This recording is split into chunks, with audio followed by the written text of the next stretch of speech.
എന്താ പറഞ്ഞതിന് താല്പര്യം? വേദാർത്ഥമാണെന്ന് പറഞ്ഞില്ലേ? പ്രേത്യ അസ്മാൽ ലോകാമൃതാഭവന്തി എന്ന് വേദത്തിൽ.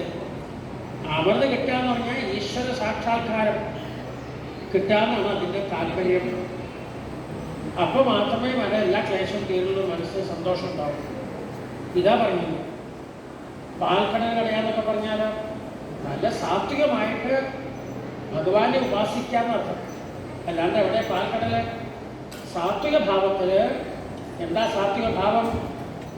സർവേ ഭവന്തു സുഖിനഃ സർവേ സന്തു നിരാമയാഃ സർവേ ഭദ്രാണി പശ്യന്തു മാ കശ്ചിത് ദുഃഖഭാഗ് ഭവേത്.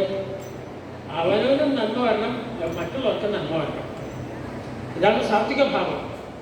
താമസമാവുമ്പോൾ അന്യന് ദോഷം, രാജസമാവുമ്പോൾ അവനവൻ്റെ മാത്രം സുഖം, സാത്വികമാവുമ്പോൾ എല്ലാവർക്കും നന്മ. അങ്ങനെ ഉപാസിച്ചാൽ മാത്രമേ നമുക്ക് നന്മ കിട്ടൂ. ഇതൊക്കെ കഥയുടെ താല്പര്യം. അപ്പം അവർ പറഞ്ഞു, ഭഗവാനെ ഞങ്ങൾക്ക് എനിക്ക് നടക്കാൻ പോലും വയ്യ, വാർദ്ധക്യം വന്നാണ്. അസുരന്മാരെ കൂട്ടുപിടിക്കാൻ പറഞ്ഞു ഭഗവാൻ. അവർക്ക് ബലമുണ്ട്, അവരെ കൂട്ടുപിടിക്കും. അപ്പോൾ വലിയ നിലയ്ക്ക് ഇരുന്ന ആളുകൾക്ക് എല്ലാം നഷ്ടപ്പെടുമ്പോൾ മറ്റുള്ളവരുടെ മുമ്പിൽ ചെല്ലാൻ ഒരു വിഷമമുണ്ടാവും. ഇവർ പറഞ്ഞു, ഭഗവാനെ അസുരന്മാരോട് കൂട്ടുകൂടരുന്നല്ലേ അവിടുന്ന് പറഞ്ഞേക്കുന്നത്. അവർ പറഞ്ഞു, അതൊക്കെ ശരിയാ, കാര്യം സാധിക്കാൻ അത് വേണ്ടി വരും. അഹിമൂഷകവത് വലയിൽ പെട്ട് കഴിഞ്ഞപ്പോൾ ഒരു സർപ്പത്തിന് അവിടുന്ന് രക്ഷപ്പെടാൻ എലിയെ കൂട്ടുപിടിക്കേണ്ടി വന്നു. സാധാരണ വിശപ്പ് തീർക്കാനാണ് എലിയെ കൂട്ടുപിടിക്കുന്നത്. ഇതല്ല, വല കടിച്ചു മുറിക്കാൻ വലയിൽ പെട്ടു.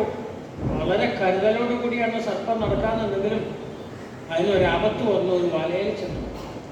വലിയ വിഷശക്തിയൊക്കെ ഉണ്ടെങ്കിലും സർപ്പത്തിനും പല്ലുകളൊക്കെ ഉണ്ടെങ്കിലും വല കടിച്ചു മുറിക്കാൻ അതിന് കഴിവില്ല, എലി വേണ്ടി വന്നു.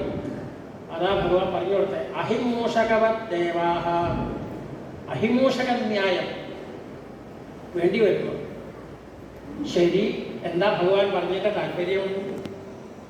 ആരെ നമ്മൾ നിസ്സാരന്മാരായിട്ട് കരുതരുത്. ആരുടെ സഹായം ആർക്കും എപ്പോൾ വേണമെങ്കിലും വരാം. എന്തെല്ലാം സൗകര്യം ഉണ്ടെങ്കിലും അതൊക്കെ നഷ്ടപ്പെടാൻ ഒരു നിമിഷം മതി. ഒന്നുമില്ലാത്തവർക്ക് എല്ലാം ലഭിക്കാനും ഒരു നിമിഷം മതി. അതുകൊണ്ട് ആരും ഒന്നിലും അഹങ്കരിക്കരുത്.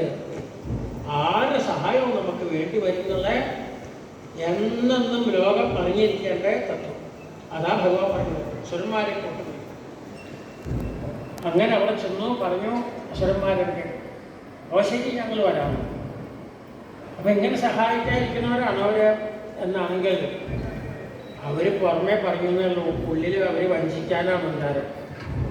നമുക്ക് പോയി സഹായിക്കാമെന്ന് വിചാരിച്ച് പോയിട്ട് അമൃത് കിട്ടുമ്പോൾ നമുക്കത് തട്ടിക്കൊണ്ടുവരണം. ഒരു തുള്ളി പോലും ദേവന്മാർക്ക് കൊടുക്കരുതെന്ന്.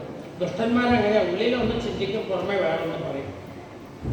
മഹാത്മാക്കളെ എന്തൊന്ന് ചിന്തിക്കണോ അത് പറയണോ, അത് പ്രവർത്തിക്കണോ.